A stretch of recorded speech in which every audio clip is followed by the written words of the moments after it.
हाँ।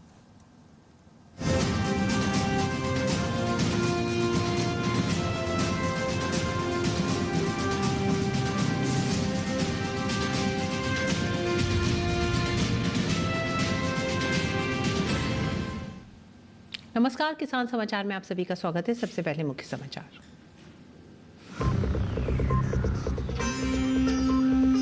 प्रधानमंत्री नरेंद्र मोदी ने बुधवार को नवी मुंबई अंतर्राष्ट्रीय हवाई अड्डे के पहले चरण का किया उद्घाटन। प्रधानमंत्री ने कहा, इस नए एयरपोर्ट से यूरोप और मिडिल ईस्ट के सुपरमार्केट से जुड़ जाएंगे महाराष्ट्र के किसान।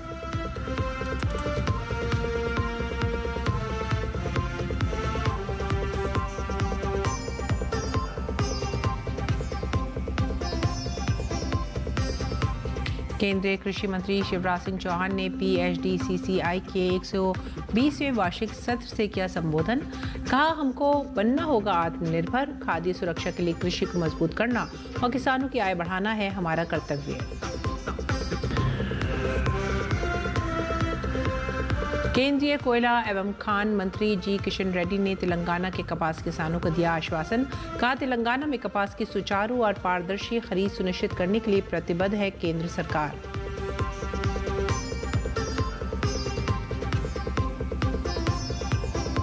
सड़क परिवहन और राजमार्ग मंत्री नितिन गडकरी ने बुधवार को हरियाणा में किसानों से पराली जलाने के बजाय उसका उपयोग ईंधन उत्पादन में करने का किया आग्रह। कहा, किसान अब होंगे ईंधन प्रदाता, पराली से भी ईंधन बनाने का हो रहा है काम।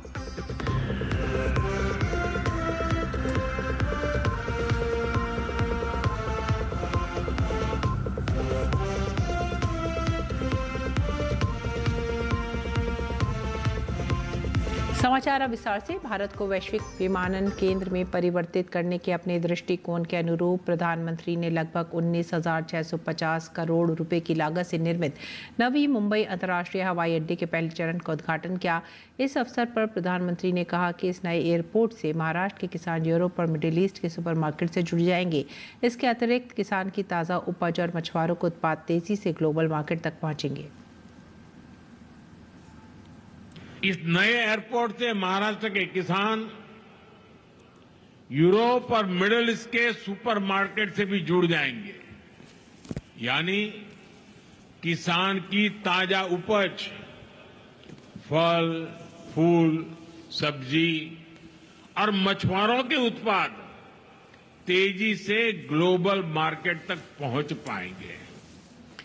केंद्रीय कृषि मंत्री शिवराज सिंह चौहान ने आज दिल्ली स्थित भारत मंडपम में PHDCCI के 120वें वार्षिक सत्र से संबोधन किया। इस अवसर पर उन्होंने कहा कि हमको आत्मनिर्भर बनना होगा। चावल, गेहूं से हमारे भंडार भरे हुए हैं। 80 करोड़ लोगों को मुफ्त राशन दिया जा रहा है। खाद्य सुरक्षा के लिए कृषि को मजबूत करना और किसानों की आय बढ़ाना हमारा कर्तव्य है। जब हम भारत की बात करते हैं तो बिना गांव और खेती बाड़ी के भारत की बात हो नहीं सकती। कृषि आज भी भारतीय अर्थव्यवस्था की रीढ़ है। 46% पॉपुलेशन सीधे कृषि पर अपनी आजीविका के लिए निर्भर है। अब वो रहना चाहिए कि नहीं रहना चाहिए, एक सवाल हो सकता है। कृषि से जनसंख्या का बोझ कम करने के प्रयत्न जारी हैं, लेकिन कृषि है 46% लोगों की आजीविका। और इसलिए जब हम खेती की बात करते हैं तो एक तरफ मेरे लिए देश की खाद्य सुरक्षा जरूरी है। हम दुनिया में अन्न पर निर्भर नहीं रह सकते, आज की परिस्थितियों में तो बिल्कुल नहीं। कब कौन सनक जाए कोई ठिकाना है क्या? और हमको आत्मनिर्भर होना पड़ेगा। हम चावल में, गेहूं में हमारे अन्न के भंडार भरे। हर साल अक्टूबर-नवंबर के महीने में दिल्ली NCR क्षेत्र की वायु गुणवत्ता खराब हो जाती है। इस प्रदूषण की एक बड़ी वजह है खेतों में पराली जलाना, खासकर पंजाब में, जहां पराली जलाने के मामलों की संख्या हर साल चिंता बढ़ा देती है। पेश है हमारे सहयोगी शमीम अख्तर की ये रिपोर्ट।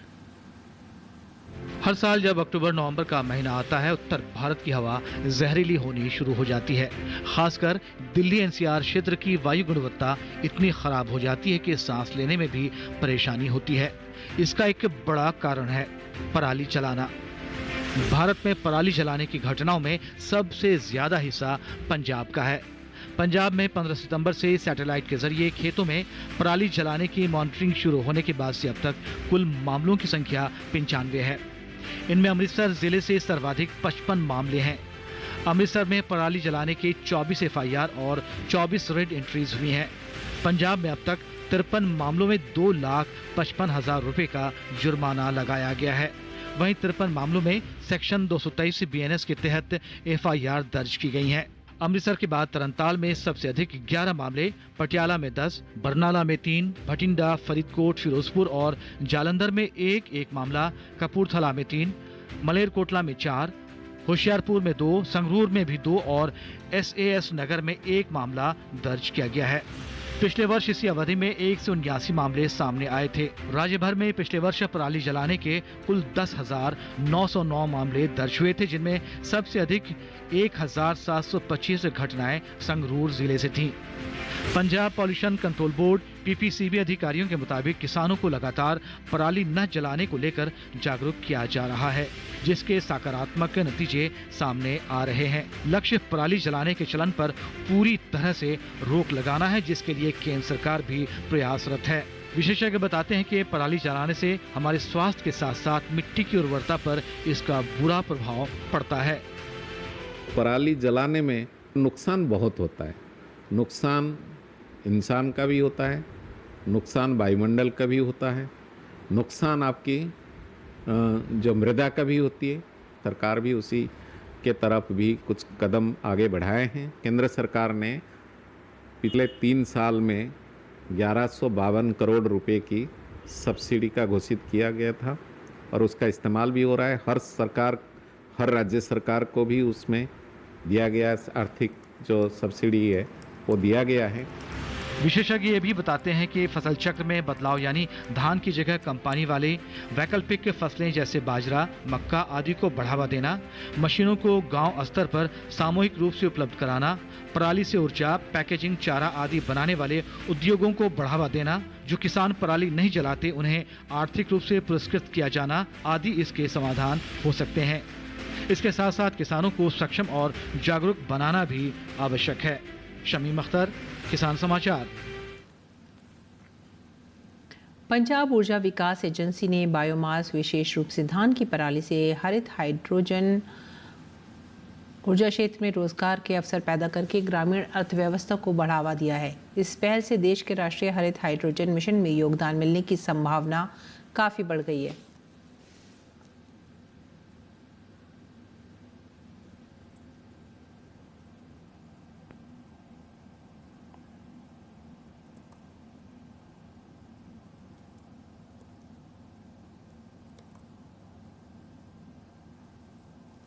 और केंद्रीय मंत्री जी किशन रेड्डी ने कहा है कि केंद्र सरकार तेलंगाना में कपास की सुचारू और पारदर्शी खरीद सुनिश्चित करने के लिए पूरी तरह प्रतिबद्ध है। खरीद प्रक्रिया के बारे में बात करते हुए उन्होंने बताया कि केंद्रीय कपड़ा मंत्री गिरिराज सिंह और भारतीय कपास निगम सीसीआई के अध्यक्ष के साथ इस मुद्दे पर बात की गई है, ताकि हर मौसम में किसानों के सामने आने वाली चुनौतियों का समाधान किया जा सके। उन्होंने कहा कि पिछले साल तेलंगाना में 80% कपास की खरीद सीसीआई के माध्यम से की गई थी। इस साल भी ये प्रक्रिया बिना किसी परेशानी के जारी रहेगी। किशन रेड्डी ने राज्य सरकार से आग्रह किया कि वे खरीद केंद्रों तक पहुंचने से पहले कपास में नमी की मात्रा कम करने की जिम्मेदारी लें और किसानों में अधिकतम 12% नमी बनाए रखने के बारे में जागरूकता पैदा करें। मंत्री ने इस बात पर भी जोर दिया कि वैश्विक स्तर पर कपास की कीमतों में उतार चढ़ाव के बावजूद केंद्र किसानों के हितों की रक्षा के लिए सक्रिय कदम उठा रहा है। सड़क परिवहन और राजमार्ग मंत्री नितिन गडकरी ने बुधवार को हरियाणा में किसानों से पराली जलाने के बजाय उसका उपयोग ईंधन उत्पादन में करने का आग्रह किया। इससे उनकी आर्थिक स्थिति मजबूत होगी। उन्होंने कहा कि किसान अब ईंधन प्रदाता होंगे और अब पराली से भी ईंधन बनाने का काम हो रहा है। उन्होंने कहा कि देश में 50 लाख टन पराली का उपयोग बायो बिटुमेन बनाने में किया जा रहा है। महाराष्ट्र, नागपुर और जबलपुर में पराली से सड़कें बनाई जा रही हैं। एथनॉल पर उन्होंने कहा कि मक्के से एथनॉल का उत्पादन किया जा रहा है। नितिन गडकरी ने कहा कि कृषि मशीनरी भी अब फ्लैक्स इंजन से लैस होने जा रही है। उन्होंने कहा कि इन सभी प्रयासों से हम पराली जलाने से होने वाले प्रदूषण को कम करने में सफल रहे हैं। गडकरी ने बताया कि किसानों को लाभ पहुंचाने के लिए जैव ईंधन और अन्य ईंधनों पर काम करना होगा। केंद्रीय मंत्री ने कहा कि अब ईंधन की बचत होगी क्योंकि देश में हाईवे सुपरफास्ट हो गए हैं। केंद्रीय मंत्री ने कहा कि इलेक्ट्रिक वाहन अब बिना प्रदूषण के चलेंगे। और मध्य प्रदेश में बांधवगढ़ टाइगर रिजर्व में छत्तीसगढ़ से आए जंगली हाथियों का झुंड किसानों के लिए मुसीबत बन गया है। हाथियों ने मानपुर और पाली जनपद के गांवों में सैकड़ों एकड़ भूमि पर खड़ी धान की फसल रौंद कर बर्बाद कर दी, जिससे किसान परेशान हैं और ग्रामीणों में दहशत का माहौल है। सूत्रों के अनुसार ये हाथी करीब 1 वर्ष से बांधवगढ़ टाइगर रिजर्व और उसके बफर जोन के जंगलों में डेरा डाले हुए हैं। दर्जनों की संख्या में ये झुंड आसपास के ग्राम क्षेत्रों में पहुंचकर फसलों को नुकसान पहुंचा रहा है। किसानों ने बताया कि उनकी धान और कोदू कुटकी की फसल को हाथियों ने पूरी तरह से रौंद कर नष्ट कर दिया है। 20 से अधिक किसानों की धान की फसल रौंदी गई। वन परिक्षेत्र अधिकारी ने बताया कि विभाग जंगली हाथियों के मूवमेंट पर लगातार नजर रखे हुए हैं। ग्रामीणों को सतर्क रहने और झुंड से दूर रहने की हिदायत दी गई है क्योंकि हाथी जनहानि भी कर सकते हैं। ग्रामीणों को कड़ी चेतावनी दी गई है कि कोई भी व्यक्ति उनके पास ना जाए। आदिवासी बाहुल्य क्षेत्रों के किसानों ने फसल नुकसान का सर्वे शीघ्र कर प्रभावितों को मुआवजा देने की मांग भी की है।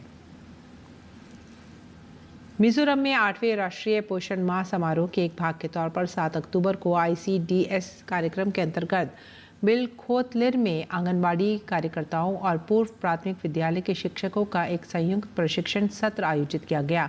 मिजोरम के आइजोल जिले में स्थित थिंगसुलथलिया में स्थानीय स्वयं सहायता समूहों के साथ वोकल फॉर लोकल और कंजर्वेंट एक्शन के विषय के तहत एक बैठक आयोजित की गई, जिसमें जिले के ICDS परियोजना के तहत न्यूट्री गार्डन अपनाएं नारे के साथ आंगनबाड़ी केंद्रों की पोषण वाटिकाओं को अपनाने का निर्णय लिया गया। इम्फाल पश्चिम स्थित जिला ICDS प्रकोष्ठ ने स्मार्ट पोषण सशक्त पीढ़ी विषय पर 1 दिवसीय कार्यशाला का आयोजन किया, जिसका उद्देश्य समुदाय में आहार संबंधी आदतों में सुधार लाना और पोषण संबंधी चुनौतियों का समाधान करना था। मणिपुर के समाज कल्याण निदेशक और संयुक्त निदेशक ICDS ने कार्यशाला में स्वस्थ भावी पीढ़ियों के निर्माण में सामुदायिक भागीदारी की भूमिका को रेखांकित किया। कार्यशाला में विशेष रूप से गर्भवती महिलाओं, स्तनपान कराने वाली माताओं और किशोरियों से परंपरा और आधुनिकता का समन्वय, मिथकों को तोड़ना और स्वस्थ आहार को बढ़ावा देना विषय पर महिलाओं और किशोरियों को जानकारी दी गई। इसके अलावा स्मार्ट भोजन विकल्प के अंतर्गत सभी उम्र के बच्चों को टिफिन से लेकर थाली तक कम चीनी और तेल का उपयोग करने के लिए प्रोत्साहित किया गया। बाल स्वास्थ्य चुनौतियों के अंतर्गत कुपोषण और मोटापे दोनों को रोकने के लिए मार्गदर्शन किया गया। किसान समाचार में आइए अब जान लेते हैं देश में मंडी भाव।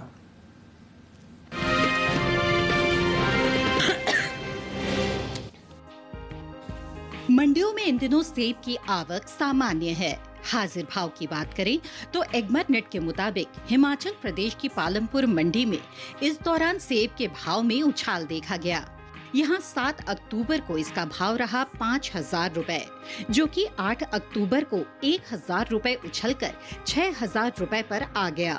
इसी तरह पंजाब की गुरदासपुर मंडी में भी सेब की खरीद में बढ़त दर्ज की गई। यहाँ 7 अक्टूबर को इसकी कीमत थी 4,500 रुपए, जो कि 8 अक्टूबर को 1,000 रुपए चढ़कर 5,500 रुपए हो गए।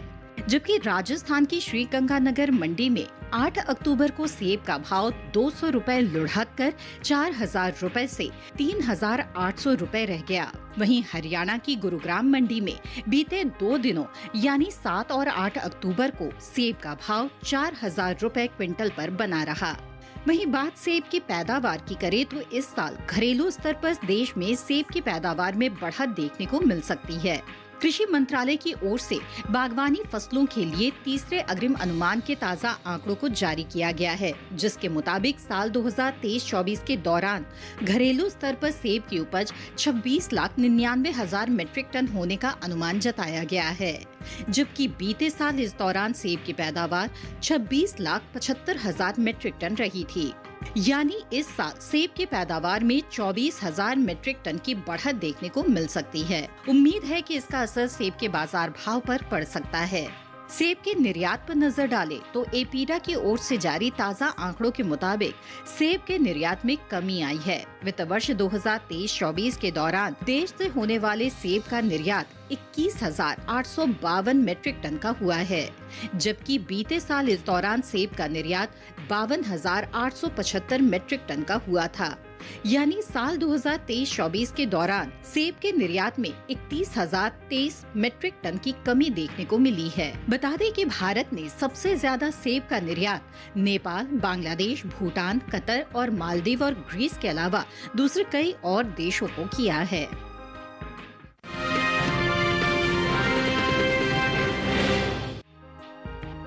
इन दिनों ज्यादातर कृषि उपज मंडियों में गेहूं की आवक सामान्य देखने को मिल रही है।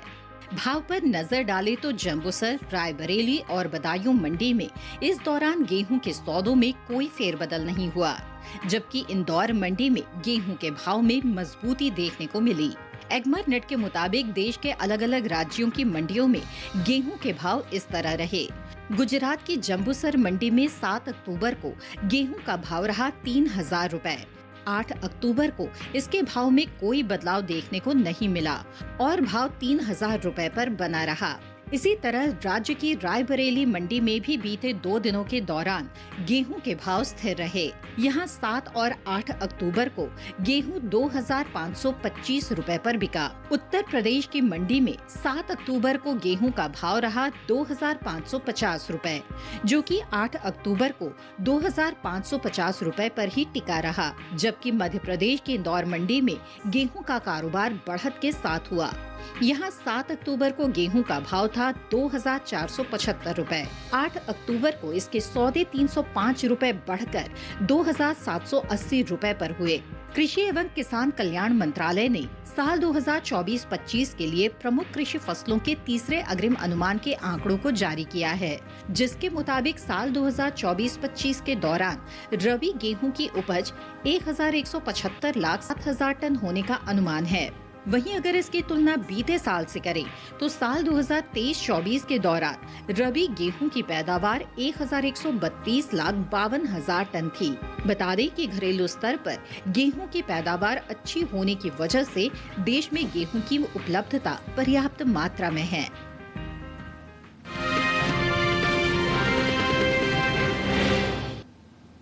और आइए अब बात करते हैं मौसमी खेती की। किसान इस मौसम में कैसे रखें अपनी खेती का ख्याल, देखते हैं।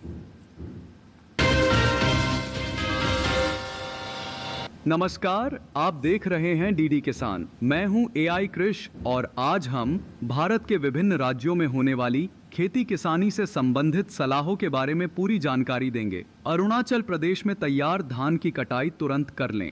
कटाई के बाद फसल को सूखे और सुरक्षित स्थान पर रखें ताकि बारिश के मौसम में किसी तरह का नुकसान ना हो। धान के खेतों में पर्याप्त जल निकासी की व्यवस्था जरूरी है। सभी तरह की नर्सरी को पूरी तरह से कवर करके रखें और नर्सरी के खेतों में फालतू पानी जमा ना होने दें। असम में साली धान के खेतों में पर्याप्त जल निकासी की व्यवस्था सुनिश्चित करें। यहाँ के किसान उड़द, मूंग और सब्जियों के खेतों में फालतू पानी जमा ना होने दें। असम के किसान रबी की मक्का की बुवाई करते रहें। फूल गोभी और बैंगन की नर्सरी तैयार करें। अगर नर्सरी तैयार है तो रोपाई जारी रखें। तैयार सब्जियों की तुड़ाई में देरी ना करें। बागवानी वाले पौधों और सब्जियों के पौधों को सहारा देने का काम करें। मेघालय में शीतकालीन सब्जियों की नर्सरी तैयार करने का काम करें। यहाँ फूल गोभी, पत्ता गोभी और ब्रोकली की नर्सरी तैयार कर सकते हैं।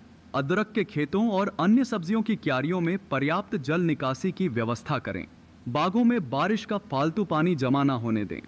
नागालैंड में तिल और अगेती झूम धान की कटाई जारी रखें। यहाँ के किसान अदरक की खुदाई भी समय पर कर लें। नागालैंड में आलू की रोपाई और गोभी की नर्सरी तैयार करें। मिजोरम में तैयार धान और मक्का की कटाई करें। यहाँ के किसान भिंडी और टमाटर की तुड़ाई करते रहें। मिजोरम में तिल की फसल में फूल आने के समय खेत में पर्याप्त नमी बनाए रखें। अगर जरूरत पड़े तो हल्की सिंचाई कर सकते हैं। इसी तरह कृषि और किसानों से जुड़ी हर महत्वपूर्ण जानकारी के लिए हमारे साथ जुड़े रहिए और देखते रहिए डीडी किसान। धन्यवाद।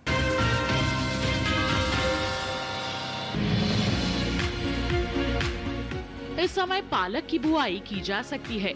पालक को मैदानी और पहाड़ी दोनों क्षेत्रों में बोया जा सकता है। वैसे तो इसे किसी भी प्रकार की मिट्टी में बोया जा सकता है, फिर भी दोमट मिट्टी इसके लिए सर्वोत्तम मानी जाती है। अलग अलग राज्यों के लिए अलग अलग किस्में हैं। किसान वैज्ञानिकों से सलाह लेकर बीज का चुनाव कर सकते हैं। अच्छी नमी से बुआई करने पर तुरंत सिंचाई की जरूरत नहीं पड़ती। फिर भी बुआई के 8 से 10 दिन बाद सिंचाई करना आवश्यक है। इसके बाद 10 से 15 दिन के अंतराल पर सिंचाई करते रहें। पत्तियों की हर कटाई के बाद सिंचाई करना ना भूलें। खरपतवार नियंत्रण के लिए बोने के 15 से 20 दिन बाद पहली निराई गुड़ाई कर दें। पालक के लिए 2 से 3 बार निराई गुड़ाई करनी चाहिए। पत्तेदार सब्जियों में आमतौर पर बीमारी नहीं लगती, फिर भी अगर बीमारी लग जाए तो कटाई के बाद दवा छिड़कें ताकि पत्तियों पर दवाई का असर ना हो। वैसे पालक में सर्कोस्पोरा लीफ स्पॉट और डंपिंग ऑफ जैसी बीमारियों की आशंका रहती है। लीफ माइनर, चैंपा, माहू और इल्ली जैसे कीट पालक की पत्तियों को नुकसान पहुंचा सकते हैं। बचाव के लिए विशेषज्ञों की सलाह पर उचित दवाएं छिड़कें। ध्यान रखें कि फसल में किसी भी प्रकार की दवा का छिड़काव करने से पहले कृषि विशेषज्ञों से सलाह जरूर लें। पालक की 1 हेक्टेयर में 80 से 100 क्विंटल तक पैदावार होती है। इसे कई बार काटा जा सकता है।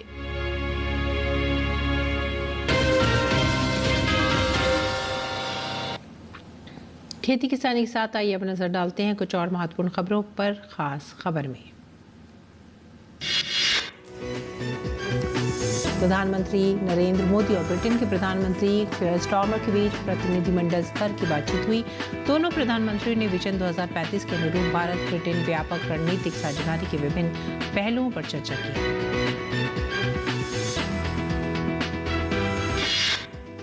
संयुक्त वक्तव्य में पीएम मोदी ने कहा कि ब्रिटेन के प्रधानमंत्री कीयर स्टारमर ने नेतृत्व भारत और ब्रिटेन के रिश्तों में उल्लेखनीय प्रगति हुई है। पीएम ने कहा है कि भारत और यूके के रिश्तों में नए आयाम गढ़े जा रहे हैं।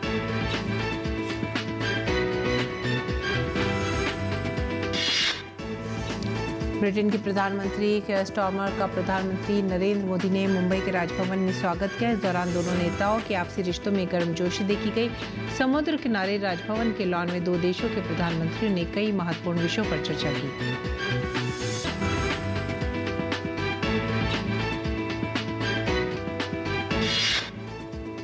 रक्षा मंत्री राजनाथ सिंह कैनबरा में ऑस्ट्रेलिया के प्रधानमंत्री एंथोनी अल्बानीज के साथ मुलाकात की। इस दौरान भारत ऑस्ट्रेलिया द्विपक्षीय संबंधों को और भी मजबूत करने पर चर्चा की गई।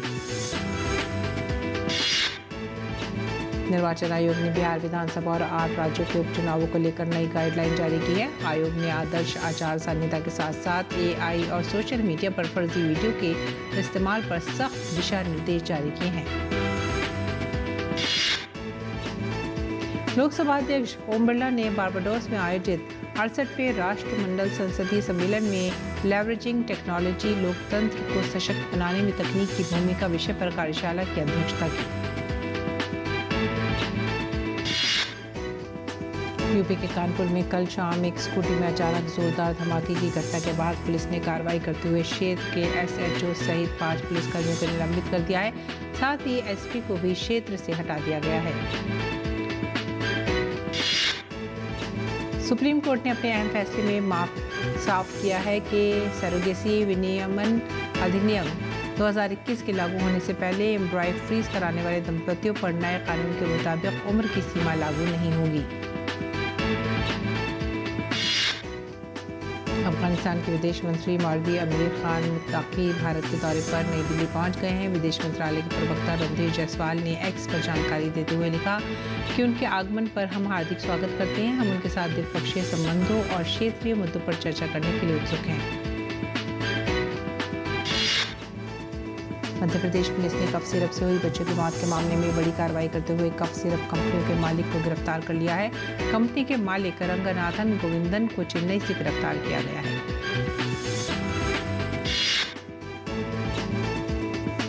आखिर में मुख्य समाचार एक बार फिर से।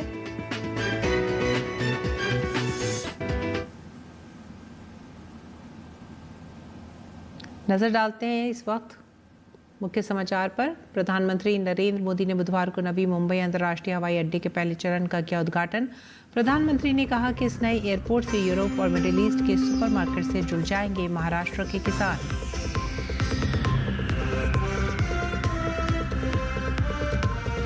केंद्रीय कृषि मंत्री शिवराज सिंह चौहान ने PHDCCI के 120वें वार्षिक सत्र से किया संबोधन। कहा, हमको बनना होगा आत्मनिर्भर।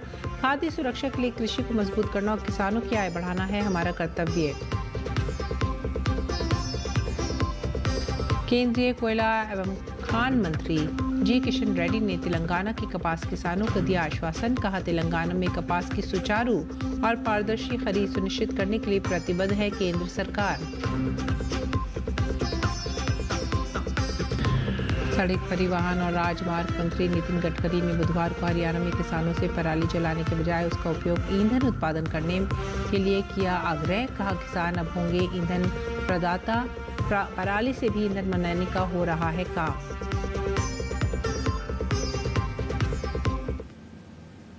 इसी के साथ ही आप हमारी पूरी टीम को दीजिए आज्ञा। नमस्कार।